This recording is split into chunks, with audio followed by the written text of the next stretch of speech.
Сәлеметсіздер ме, құрметті Жанға жылу арнасының тыңдармандары. Бұл әңгімені соңына дейін тыңдап, өздеріңіздің пікірлеріңізді қалдыра отырыңыздар. Таңертең күн әдеттегідей басталды. Үйдің ішінде ыдыс аяқтың сылдыры, терезеден түскен күн сәулесі. Күйеуім асығыс жұмысқа жиналып жүр. «Шәй дайын ба?» деді даусын көтермей. «Дайын», дедім қысқа ғана. Ол телефонын бір қолына ұстап, екінші қолымен нан үзе салып асығыс тамақтанып алды да есікке қарай беттеді. «Кешке кешігуім мүмкін. Кішкене күтіп қаларсың», деді де шыға берді.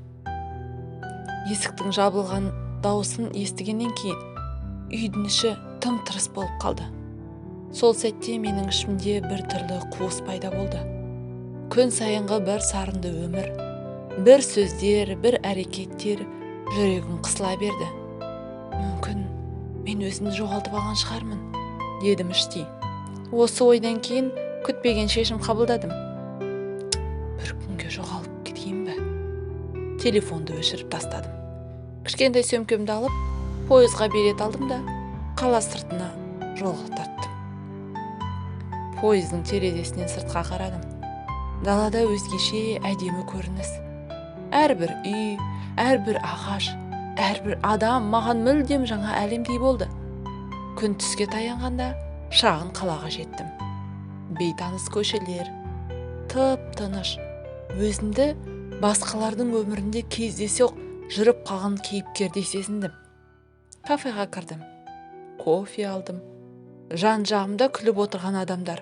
Біреулер әңгімелесіп жатыр, біреулер жұмыс істеп отыр. Ал мен ешкімге керек емес, бейтаныс бір жанмын. Қызық, осы бір ешкімге белгісіз болу сезімі маған еркіндік сыйлайды. Кешке қарай қаланың жағалауына бардым. Күн батуға жақындап қалған. Сол жерде бір қарт әже отыр екен. «Қызым, сенің жүзің мұңды ғой», деді ол. Мен күліп, «Мұңды емес, жай ғана демалып жүрмін», дедім. Әже басын изеді де, «Өмірдің дәмін сезіну үшін кейде жоғалып кетуде дұрыс шығар. Бірақ тым ұзаққа жоғалма. Саған біреу күліп қараса да жетеді ғой», деді жұмсақ дауыспен. Содан кейін жаңағы әже бір елес сияқты жоқ болып кетті. Бірақ оның сөзі жүрегіме тиді. Шынында да мені қазір іздеп күтіп отырған адам бар ғой, деген ой келді. Түн ортасында үйге оралдым. Есіктің алдында күйеуім тұр екен. Қолы қалтасында, көзі алаңдаулы. «Қайда жүрсің?» деді ол сыбырлап қана. Даусында ашу жоқ, тек алаң бар. Мен үнсіз тұрып қалдым. «Бір күнге жоғалып кеткім келді, өзімді табуым үшін», дедім ақырын ғана. Ол ұзақ қарады да терең дем алды. «Енді олай жасамашы. Сен өзің тапсаң, менен алыстамашы. Сен маған керексің», деді құшақтап. Сол сәтте мен түсіндім. Кейде бір күнге жоғалу өзіңді ғана емес, қасыңдағы адамды да қайта бағалауға үйретеді екен.